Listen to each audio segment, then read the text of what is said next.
PFI কেন করা হয়? পিএফআই পাওয়ার ফ্যাক্টরের মান যদি কমে যায় তখন এটারে নির্দিষ্ট সমান মানে আনার জন্য তখন আমরা পাওয়ার ফ্যাক্টর ইমপ্রুভমেন্ট ব্যবহার করি। পাওয়ার ফ্যাক্টর কমে গেলে কী হবে? পাওয়ার ফ্যাক্টর কমে গেলে সার্কিটে অতিরিক্ত কারেন্ট প্রবাহিত হইব, তারপরে লাইনের লস বৃদ্ধি পাইব। তারপর নাম কি আপনার স্যার? জামান আহমেদ।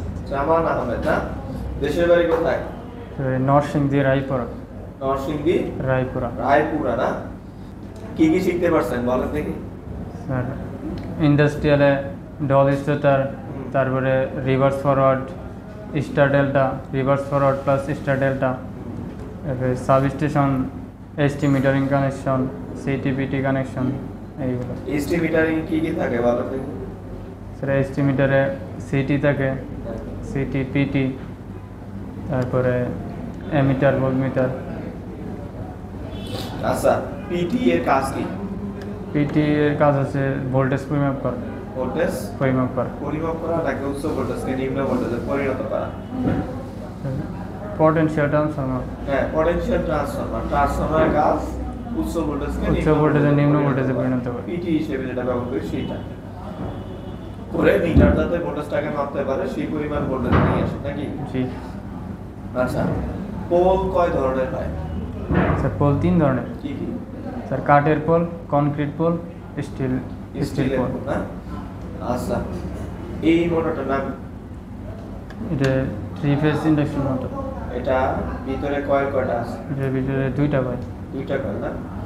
এটাকে আমরা যদি স্টার কানেকশন করতে চাই কিভাবে করতে হবে? স্যার 3টা প্রান্ত কমন করতে হবে। 3টা কয়েলের প্রান্ত কমন করতে হবে। কমন করলাম, তারপরে এখানে ওই 3টা প্রান্তে 3টা ফেজ দিব, আর এখানে বাকি 3 প্রান্তে 3টা ফেজ স্টার কানেকশন হয়ে যাবে। আর যদি ডেল্টা কানেকশন করতে চাই, ডেল্টা কানেকশন প্রত্যেকটা একটা ইউবি ডাব্লিউ মার্জিন কইরা ইউ1 এর সাথে বি2, বি1 এর সাথে ডাব্লিউ2, ডাব্লিউ2 এর সাথে বি1 অর্থাৎ কমন করতে একটা হবে। কয়েলের শেষ প্রান্ত শুরুর প্রান্ত করতে হবে। 3টা কয়েলে 3টা প্রান্ত আসবে, ওই 3টা ফেজ দিতে হবে। যেখানে জয়েন করছি সেই অংশগুলোতে 3টা কি করব? 3টা ফেজ দিব, তাহলে ডেল্টা হয়ে যাবে, তাই না? আচ্ছা, এটা ইন্ডাকশন মোটর, তাই না? এটাকে আমরা যদি সরাসরি ডেল্টা কানেকশন করি তাহলে কি সমস্যা হতে পারে? স্যার এটা সরাসরি ডেল্টা কানেকশন করলে অতিরিক্ত কারেন্ট প্রবাহিত এটা পড়ে যেতে পারে। আচ্ছা, কত এইচপি পর্যন্ত? স্যার 5 এইচপি পর্যন্ত। 5 এইচপির উপরে হলে আমরা স্টার ডেল্টা কানেকশন। 5 এইচপির উপরে হলে স্টার ডেল্টা করতে হবে। আচ্ছা, এটা চিনেন? স্যার এটা ফেজ ফেলার রিলে। এটা কিভাবে কাজ করে? স্যার এটাতে যখন আমরা 3টা ফেজ দিব, যখন ফেজ একটা ফেজে সমস্যা হইব তখন এটা কাজ করবে না, কন্ট্রোলিং বন্ধ করে দিব। যদি যে কোনো একটা ফেজ আমি উল্টা করে লাগালে বন্ধ করে দিব, তারপরে বন্ধ করে দিব, কন্ট্রোলিং কে বন্ধ করে দিব। আচ্ছা, এই যে এটা নাম কি? স্যার এটা রিলে। এটা কিভাবে কাজ করে? স্যার যখন এটার কোয়েল টার্মিনাল পাওয়ার দিব তখন অক্সিলারি কন্টাক্ট এনওগুলো এনসি হইব। আর যদি পাওয়ার বন্ধ করে দেই? পাওয়ার বন্ধ হলে আগের মতো হয়ে যাবে। এনওগুলো এনও থাকবো, এনসিগুলো এনসি থাকবে। থাকবে, তাই না? আচ্ছা, এটা নাম কি? Sir selector switch. কোথায় ব্যবহার করা হয়? এটা স্যার ভোল্টমিটারে ব্যবহার করা হয়। এই ভোল্টমিটারটা কোথায় থাকে? এটা এমডিবি বোর্ডে থাকে। এমডিবি বোর্ডে না?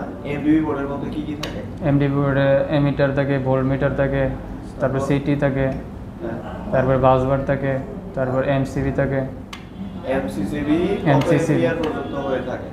এমসিসিবি 16 এম্পিয়ার থেকে 3200 এম্পিয়ার পর্যন্ত। 200 এম্পিয়ার পর্যন্ত। এমসিসিবি আর এমসিবির মধ্যে পার্থক্য আছে? জি স্যার। কি স্যার? এমসিসিবি হলো মোল্ডেড কেস সার্কিট ব্রেকার, আর এমসিবি হচ্ছে মিনিয়েচার সার্কিট ব্রেকার। স্যার এইটার কারেন্ট, এমসিবির কারেন্ট রেটিং ফিক্সড, আর এমসিসিবির কারেন্ট রেটিং অ্যাডজাস্টেবল।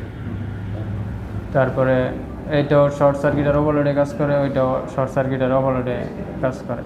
আচ্ছা, এটার নাম কি? Sir insulator. এটার একটা নাম আছে তো, ইনসুলেটর, ঠিক আছে।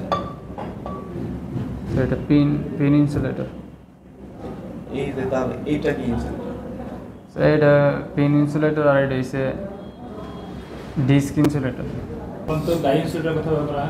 ডাই ইনসুলেটর স্যার পোল যাতে হেলে না পড়ে তখন ওইখানে ডাই স্টে করা হয়, তার টানাতে পারবে যাতে কারেন্টটা পোলগুলো যাতে হেলে না পড়ে। আচ্ছা, এটার নাম কি? সেটা হচ্ছে আর্থ টেস্টার, এটা আর্থ টেস্টার, এটা ডিজিটাল মেগামিটার, এটা ইনসুলেশন টেস্টার, এটা আর্থ টেস্টার।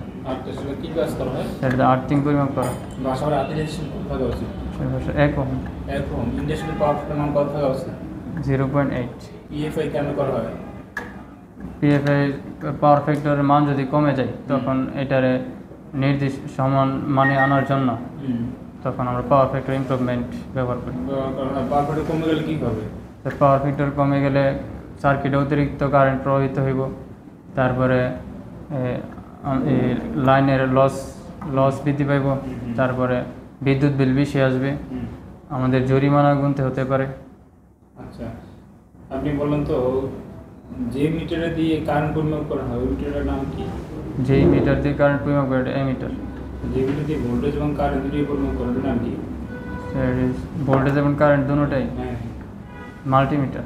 Metre multimeter. আপনার কারেন্ট পরিমাপ, হাই কারেন্টের পরিমাপ করার জন্য কি ব্যবহার করি? স্যার সিটি ব্যবহার করি। সিটির মধ্যে কি কাজ করে থাকে? সিটি এটা উচ্চ কারেন্ট পরিমাপ করে। উচ্চ কারেন্ট পরিমাপ করে। হাই ভোল্টেজ পরিমাপ করার জন্য আমরা কি করি? পিটি ব্যবহার করি। পিটি কাজ কি? পিটির কাজ হচ্ছে স্যার হাই ভোল্টেজকে লো ভোল্টেজে পরিবর্তন করে একটা নির্দিষ্ট ভোল্টমিটারে পাঠাইব, তারপরে এটা পরিমাপ করব। আচ্ছা, এসটি প্যানেল বোর্ডে মেইন সুইচ হিসেবে কি থাকে? স্যার এই স্টিভেন মেন সুইচ গিয়ার থাকে, সুইচ গেট থাকে, কি সুইচের নাম কি? এলবিএস। এলবিএস।